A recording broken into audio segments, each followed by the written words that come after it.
Com a organització, hem viscut moments convulsos, però hem donat passes cap endavant, per unir-nos, teixint consensos i per afrontar una nova etapa que ens ha d'enfortir una vegada més, que ha de servir per crear un vertader equip d'homes i dones que lluitin per les nostres illes, una terra d'acollida enmig de la Mediterrània.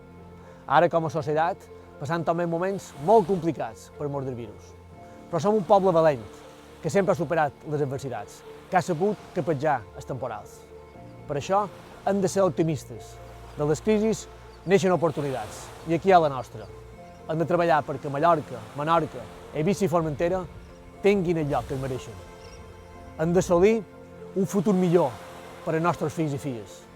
Hem d'aconseguir ser un mirall de la reconstrucció econòmica. Ben segur que amb coratge i determinació, junts ho aconseguirem.